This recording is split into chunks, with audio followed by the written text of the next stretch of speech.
Oh my goodness, Peter and I had such an amazing time at the Replanted Conference in Chicago this past weekend. I feel so refreshed after it, and you can also see my hairdo also looks a little refreshed. I'm gonna get into that a little bit, and also I'm gonna share a tidbit from every breakout session and the main speakers that we heard from.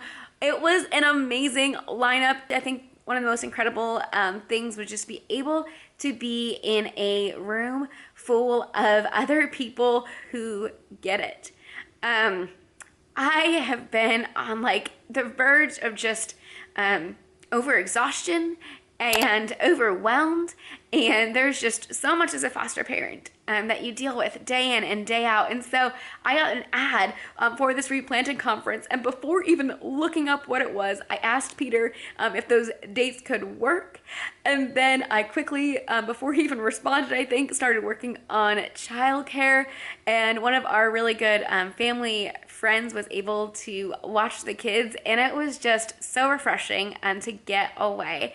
In 21 and a half months, Peter and I have only gotten away 3 times, and the last 2 times were in the last 2 weekends. Right before this conference, we went up for one night to a friend of ours' 30th birthday party in Michigan, and that was so fun.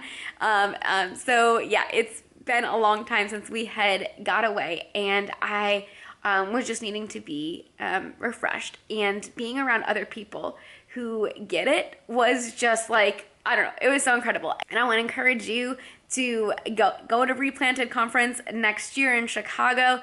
They also do have simulcasts, and there's even one coming up actually in Fort Wayne, Indiana, still in November. So there's still time to go to that one. But it was so amazing to get away. So I will definitely share with you some of the tidbits that I learned. And one of the amazing things there is on Friday and Saturday, you could sign up for some pampering. And that pampering included getting your nails done, or a neck massage, or even a haircut. And so I chose a haircut, and I am so excited. I went bold and I got some bangs. So it was just like so amazing to be able to have that pampering. That was totally unexpected. From the moment that we walked in, they cheered us in, and they were like, "We're so happy, you're amazing, you're doing a great job." And they get your photo taken, and they have people interview, and they're like, "If you could give an award for your house, what would your award be?" And I overheard one family saying like, "We would get the award for the craziest, most chaotic household." And I had given Peter, because I was put on the spot, I didn't know what to say, I gave him the award for giving the best horsey back rides, because he can do all 3 kids at once, and it's pretty incredible. And he gave me the award of like the person with like the biggest heart or something like that. I was like, oh, swooning, right? So very, very sweet. It was just such a amazing welcome. When you walked in, you got a bag of goodies, and oh my goodness, they had thought of everything. They even gave a little pack of tissues because they knew that we were probably gonna need that and crying. They gave this paddle. It says "Same Here." So when someone was sharing a story and you could relate to that story, you could just hold your "Same Here" paddle up, and that was really encouraging. And then on the back it was white erase, and they had us do some activities talking about, how are we feeling as foster parents? What is our "and"? Oh, so the "and," that was the theme. And what an absolute amazing theme. And that, foster parenting and adoption, it is joy and heartbreak. It is celebrating and grief. And the whole weekend was just talking about how it's end. And so anyways, just about living in the "and." So I'm so excited. I don't even it was like a water hose of information. So I'm just gonna water hose you, right? So it's gonna be a lot. If any of these breakouts you want a whole video about, let me know, because I could easily do another whole video. I'll also be giving you the speakers information, so you can even go and do some other research on your own. But definitely, if you're in the Fort Wayne, Indiana area, definitely look into doing that simulcast. There was a simulcast here in Indianapolis, but we decided to go up in Chicago in person, and I'm really, really thankful that we did. I think, doing a simulcast, you're going to be able to meet people that are local to you, and that's great. But just having like the whole thing was amazing. And you can actually even get credit. So in the packet that they gave us, there's even training certificates. Now, in the state of Illinois, this already counted. We're definitely gonna have to check with our agency, but I think I was talking with her a little bit, and she thinks that it's going to count. So I can just like write what we did, and we are gonna get, oh goodness, it's like over 10 hours of training. So that's really cool. If you're behind on your training, look into doing the Replanted Conference. It is a faith-based conference, and so as a Christian, I really appreciated that. If you are not a Christian, I think that you would still find such invaluable resources here with all the different breakouts. There were so many to choose from. It was hard to choose just one for each time session, but I'm gonna want to get into what we learned about. So Peter and I actually went to a all-day like pre-conference, which we're going to get even additional credit for. And with that, we did that with Jason Johnson. And it was about actually like kind of leading a replanted group. Now, we don't lead a replanted group, but we are thinking about kind of stepping out and doing something like that in our church. And so I was excited to learn more. Plus, I just absolutely loved Jason Johnson's reframing of foster care and looking at foster care through the lens of the gospel. So definitely go ahead and check out that book. I made a whole video about that book you can check out. I think the biggest thing that I took from being in that breakout was to really always keep the purpose of what you're doing at the forefront. I know on this channel before I've said like, oh, we need more foster parents and all of that. And yes, that is true, but it's important to keep the purpose in the forefront because we want the right families longer in foster care and not just more families faster. You know, there are many reasons why someone might choose to become a foster family. And, you know, one thing, it has really helped grow my faith, and not that that's the reason you should do foster care, but one way to help grow your faith and put your faith in action is by doing foster care. Another reason is maybe you just really want to empower and strengthen families in your local community. And one way you can do that is by being a foster family. So again, just to keep your mind on the purpose and instead of just, oh my goodness, we need more foster families. And he also shared, which is he shared in his book, is, you know, find your something. Everybody can do something, and how it's going to look different, you know, for everybody. He was saying that in Kansas City, there was this guy who did barbecue, and anytime a new family in his area became foster parents or got a new placement, he blessed them with his amazing barbecue, and how that was his something. Speaking of doing something, you know, I've shared Mama Sings My Song videos before, and her goal is to create 1,000 personalized songs to help kids in foster care feel seen and loved. And that is definitely something that, you know, you can get a part of. She's doing her something, but she needs the funds. She actually currently has over 300 kids who are waiting for stuffies. She just needs the funds available. You can go ahead and check out the link on how to donate. But see, that can be your something. And it's just, everybody can do something. And I think it was just really good to come from that mindset and realize, okay, not everybody has to be a foster parent, but everybody can do something and can get behind foster parents. We are so incredibly grateful for our family friend who watched the kids. Like, that is like a big blessing for us. And it can be that, it can be making a meal for a foster family. We have someone who blesses us once a month with a meal, and it's just been so amazing to have the community of support that we do. And it was also really sad and heartbreaking to hear from many foster parents this weekend that is not the reality for a lot of them. A lot of them don't have support, that a lot of them don't feel like they have anybody they can count on to bring them a meal or for childcare. They are constantly, they feel like pulling teeth or, you know, begging for it. And I think, you might think, oh, that's not gonna make that big of a difference. Well, like, trust me, like, it totally does. So many foster families quit after just a year because they don't feel supported. So helping a foster family feel supported in what they're doing is so important. So that's the biggest thing from that pre-conference. Then we got into the general session. So the first night was just opening night. Like I said, they cheered us in, which was just so incredible. So the opening session, one of the first things was being able to hear from Shreya, who had been transracially adopted, and just her longing to be able to still identify with her previous culture. And then we also heard from Jason Johnson, and the biggest takeaway that I took from that night was that we can grieve the life that we wanted and celebrate the life that we have. The next morning was Friday, and for the general session, we heard from Peter Matabazi. Oh my goodness, if you've not seen his videos, Now I Am Known channel, or even on Instagram or on TikTok, he has some really funny things. His story is absolutely incredible. He grew up a street kid in Uganda, eating garbage.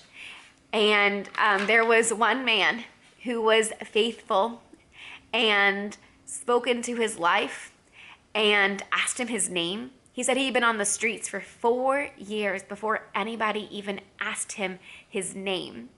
And this man told him how to be able to go to school, and at school how he would be able to get free food. And he thought, well, incredible, I am going to be able to go so I can have free food. And now he lives in America, and he is a single foster dad. Definitely be praying for him. This life is hard as a foster parent, and as a single foster dad, he shared a little bit with us just like how difficult it is. And so if he lives in the Charlotte area.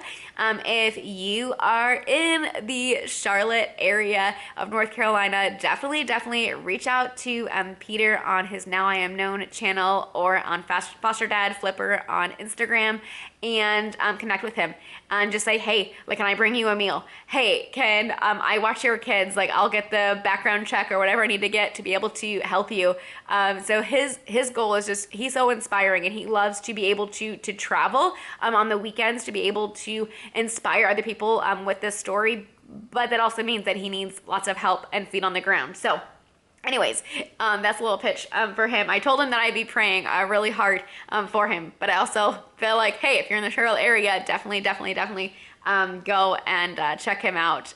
You can definitely make an impact, not just for him, but I'm sure there are many other families in your area. So definitely, maybe if you're not a foster family, find another foster family in your area. The thing that really stuck out for him that he said is, that man, when he was 15 years old, was faithful and kept talking to him and got him plugged into an education.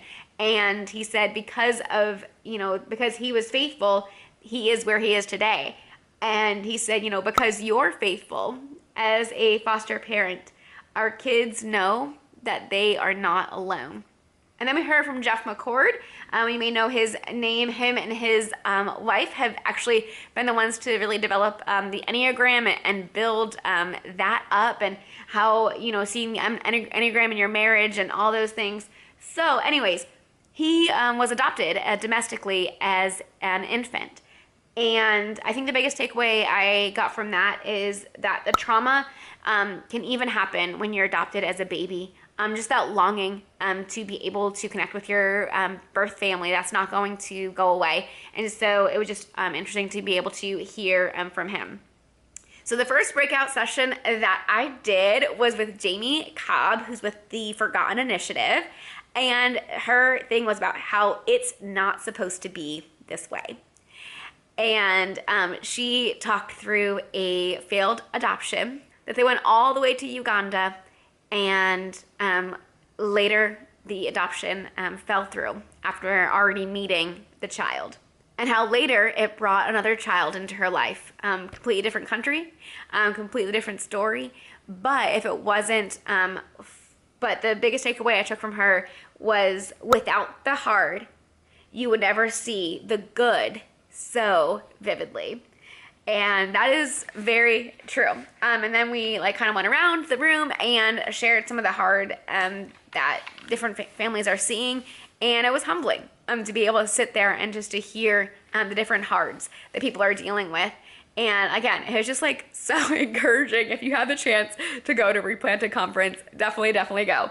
But I hope that the water hose information that I get, I'm giving you just a little taste, and I hope that it's not coming at you too fast, but I'm going to keep on going. I want you to be able to experience just the same amazing nuggets of knowledge that hit me. Oh, and Peter could probably make a whole nother video sometime because he went to different breakout sessions than I did. We did that on purpose so we can kind of divide and conquer. But that second breakout session was Fighting Fear and Finding Peace by Jamie Finn. I have to admit, I was probably most excited to go to this one. I've really found such encouragement in Jamie's book, Foster the Family. I recently went through it for a second time, and it's just so good. She was saying, like, okay, for how do we fight the fear and the anxiety that's in our life as a foster family or as an adoptive family? And she said, fear is a sort of forgetting. And so remembering is the antidote to fear. And then she went through several different Bible verses talking about how we can remember who God is. And Psalms 107:1 tells us that he is good. Job 42:2 tells us that he is in control. Colossians 1:16 tells us that he is all powerful. Romans 11:33 tells us that he is wise. And 1 John 4:7-8 tells us that he is loving. And then she said, once you're dysregulated as a foster parent or as a caregiver, it can be super hard to get re-regulated. So the best way is to be proactive about staying regulated. And, the normal things like exercising, good food, water, meditating. And she talked about intentional self-regulation. Maybe that means waking up before the kids, giving yourself space for transitions so you can help the kids with transitions, being slow to speak, which is definitely something that I can continue working on, and to hide God's word in your heart. These are all ways that we can proactively pursue peace. In that session, I met someone who was a Safe Families parent. If you don't know much about Safe Families, definitely look into it. It's such a cool organization, and basically is a step, before kids are in foster care. Maybe parents can reach out and realize, hey, I need help for this couple-week transition, or I have a medical procedure and I know that I'm not going to be able to take care of my child, and I don't have any other family around. Like, can my child go with a safe family for 3 weeks until I'm recovered from my hip surgery or whatever? So definitely that can also maybe be something that you can look into, becoming a safe family parent. The next breakout session was incredible. It was one of the hardest things to sit through. I really didn't know what I was getting myself into.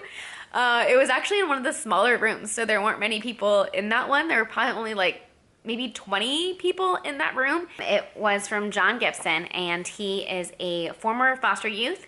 He is now almost 40 years old, and it was humbling to hear from him, to see where he is today, but also still see that trauma is still so very real in his life. They have created a documentary about his life. It's only a 14-minute documentary, but it is so worth your time. Definitely go ahead and check it out. You can go to stigmadoc.com, and it's on Amazon Prime.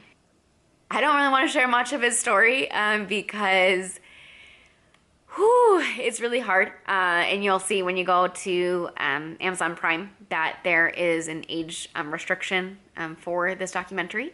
It's very intense. But wow, just humbled to hear from him.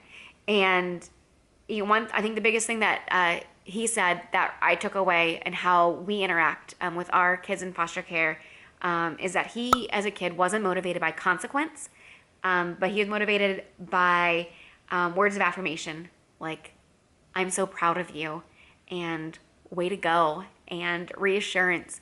And so just hearing him talk about like that's the one thing that he wished he would have heard growing up.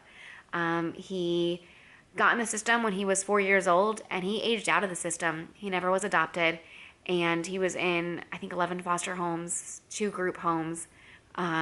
Just absolutely crazy to see where he was and where he is today.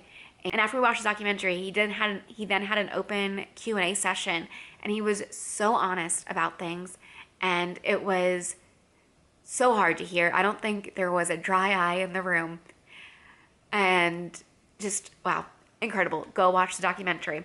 Moving on, I was actually late to the general session because the Q&A with John lasted so long. And me and a couple other foster families talked with him even after. So I was like 20 minutes late to the next general session. But it was by Jeff Griffin, who is the head pastor of the church that we were at. And the biggest takeaway I took from him when he's talking about comparison is dangerous. And he was showing the parable of the talents and how, you know, some people were given more and some people were given less, but, you know, God, you know, wanted them to be able to care for and to do more with what they had. And I think as a foster family, like sometimes people can look at us as, you know, oh, we took a sibling group of 3 and like think that's like a big deal. And like, I don't know. I don't think that's a big deal. Not for us personally, but I look at people like Peter from Now I Am Known, and I'm like, oh my goodness, wow. Like I could never do what he's doing as a single parent, and he just still is taking kid after kid. And he is also so encouraging, so inspiring to hear his story. And he keeps sharing, like, I could never do that. And when we compare ourselves with others, like, that's not healthy. And I see the people that, you know, adopted like 20 kids. And I'm like, whoa. Like, I don't think I can do that. Like, that's not me. And so I think comparison is so dangerous. And just to really make sure to cultivate what God has given you and the talents that he has given you, and not to compare and be like, oh, well, I could never do that. Like, what can you do? What has God given you, and what can you do with those gifts? So that was a big takeaway I got. That was actually a lot, even though, like I said, I came in late. And then we also heard from Brandy, who was adopted. And I think the biggest takeaway that I got from her was to make sure that your adopted kids or kids in foster care are in community with people with similar stories, whether they're other adoptees or other kids in foster care. And I've been like super hesitant to do this, and I think I need to just get over it and find something for our kids that they're around their kids in foster care. They do know a couple other people, but like we don't like meet with them on a regular basis or things like that. So I want to figure that out. If you have any ideas on how to do that, let me know, because I think like I'm at a loss. But I think one of the great things is the Replanted ministry. How they have it is like it's like a once a month thing. Foster parents come together. There is childcare for the kids, and so therefore they would be around other kids who are either adopted or in foster care.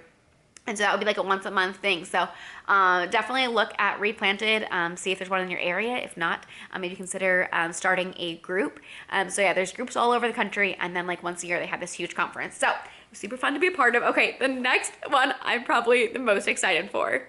So it was last day on Saturday, and they had an Earlybird session, which meant getting there at 8 o'clock, which was super early, but I am so thankful because I feel like the information that I got from this session was worth the price of admission. It was so good. So it was Chef Kibby. So he, as a chef, he has adopted kids, and through cooking with them in the kitchen, he has really seen how the kitchen can really be a great place to connect with your kids who may be from trauma. It's kind of scary when you think about getting your kids in the kitchen. There can be a lot of things that go wrong. It might just take more time than you anticipated. And at the same time, every time that we have done it, I do see so much joy. The kids have a lot more buy-in with the meal when they are the ones to help prepare it. So you have a lot less complaining during the dinner time. And so anyways, but how it's just a great time to connect. I did see that this summer when the oldest and we would have our weekly baking days, how she would open up to me in those times. We'd have some great conversations. But I think the biggest takeaway that I got from him, there are lots and lots of fun ideas. But to be able to choose compassion over compliance. A healthy foundation for your kids when it comes to eating.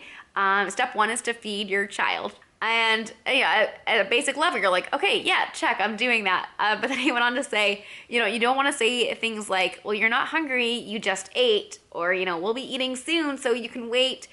This is what we're having for dinner, eat it or don't. He said, don't say these things because we do not know what their brain is thinking. And so we want to choose compassion over compliance. So to be able to stock the pantry with healthy snacks, to have a yes bin always available, no questions asked. I will say that this one was kind of scary. Like, how do we implement this? Because I don't feel like they'll eat their meals then. And so one family did say that, they have a yes bin, but it does close an hour before their mealtime. And so that way, they can be hungry again for their meal, but every household kind of has to see what's, best for them. But in the yes bin, people said things like celery is always like a yes item because they're not really going to have a high caloric value, but they're going to be able to have that sensation of eating and be able to, make it to mealtime. Or, they might really be hungry. So having things like fruit, always a yes. Banana, apples. Having things like carrots, maybe some nuts, things like that. And also, he said, which was super helpful, chewing gum. The middle, she has woken up from nap before and she goes, can I have a snack? And I say yes. And she's like, can I have gum? And I'm like, that's not a snack. But I say yes. And then all of a sudden she doesn't need anything else. Like, that's all she needs is the sensation to chew gum. Another family shared that they have gum in their car at all times. And that it is always a yes in the car. So if someone asks for gum, then they give them gum. Now, obviously, to use your judgment for how old the kids are. Don't give them gum if they're just going to swallow it. But, gum and how that gives you the sensation of eating.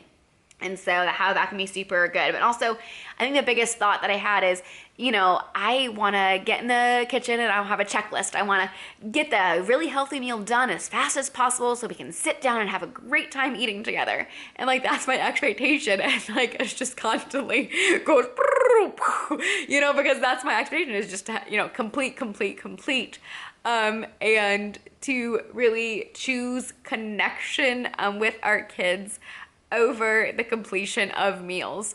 This has really changed the way I've thought about meals the last couple of days. And I will say there's a lot more joy.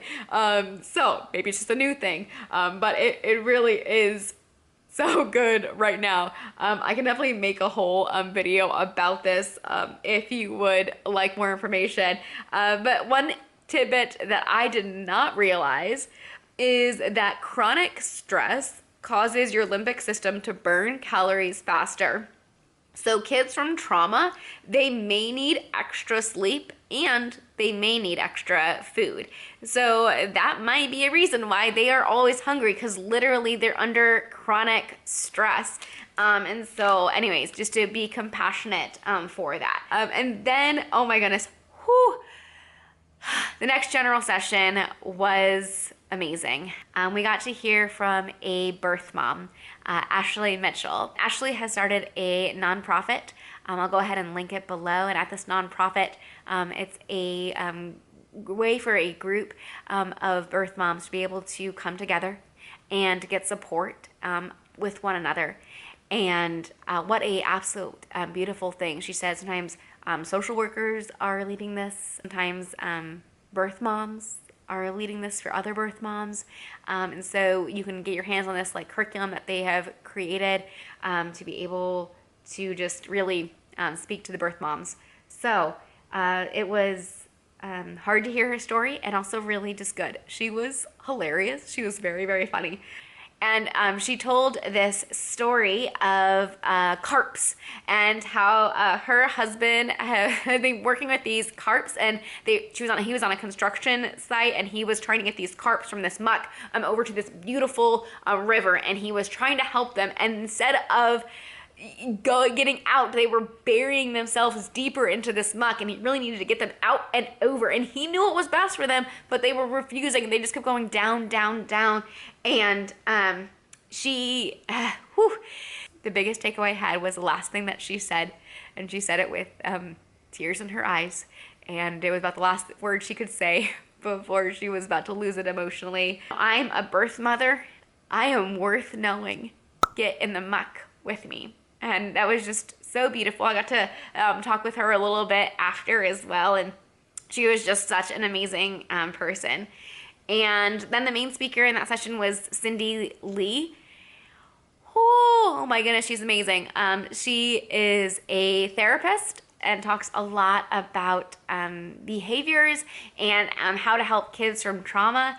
And she just basically walked us through, like, we had all closed our eyes, and she just walked us through as foster parents to let go of the things that we were hanging on to, all of our burdens, all of our worries. And then she's like, open your eyes. And I'm like, I don't want to open my eyes. This was so amazing. So she just walked us through an amazing time just to let go of the things that are really burdening us down. The next breakout session I did was with Trish Jonker, and that was talking about when consequences don't work, and how, no child is going to wake up in the morning wanting to get in trouble. And she related it to skills, and how you don't just expect a kid to get on a bike and know how to do it. They have to have the skills. And we need to make sure that the kids that are in our care, they have the skills before implementing consequences for behaviors. So really talking about equipping them with the skills of flexible thinking and how to deal with frustrations, and to really be able to teach them those skills. And she also talked a lot about how to solve the problem together instead of just making it a consequence. So that was really, really good. And then we got to the final session, which we heard again from John Gibson. This time he was in front of everybody. And I think, again, just the big takeaway is from him that positive reinforcement, to say, I'm so proud of you, and to be able to say that to kids who are in our care. And last, we heard from Sarah Haggerty, and holy cow, she was absolutely incredible. What an absolute amazing way to end the conference. She is an adoptive mom, and she talked about, what season are you in? And she's like, she related it to a marathon, and her husband had been talking and going through raising their kids and talking about their kids. And she's like, as a marathon, like, I feel like I'm on mile 21. And her husband's like, I think we're only on mile 5. And just realizing that for her was like, oh my goodness, we're only there. Like, we still have that much more to go. And she also talked about, like, season, like, what season are you in? Are you in a season of waiting? Are you in a season of grief? What is your season? And the biggest thing is, what does God want you to learn in this season? She talked about how she didn't realize she was in a season of grief after a really hard thing that happened in her family. And she didn't acknowledge it. She didn't take time to acknowledge it. And it all came bubbling out at the American Airlines agent when the flight didn't go according to plan, and how she was just bubbling up with emotion. And she realized after 3 hours of sobbing, oh, this isn't about the flight. This is about that child. And I need to take the time to grieve. And then she's like, or maybe you've been in a season of grief, and God is telling you it's time to be out of that season. You're not in that season anymore. She talked about Ecclesiastes 3 and how that is full of ands. There's weeping and joy. There's all these ands. And what an amazing theme to really wrap up the foster and adoptive parent experience. How it's and. We have really good days and we have really hard days. There is so much joy and there's so much weeping. This is the hardest thing I've ever done, and it's the best thing I've ever done. There's so much with fostering. And it was just an incredible conference. And I hope by sharing these little tidbits, I encouraged you. I hope that you know that you are amazing. And to wrap this up, I want to show you the clip that they exited us out to. Like I said, they cheered us in and they cheered us out, and it was so encouraging to be a part of this weekend. Thanks for watching. Subscribe if you are not already. And I hope you know that if you are a foster or adoptive parent, this next couple of seconds cheering you out is also for you.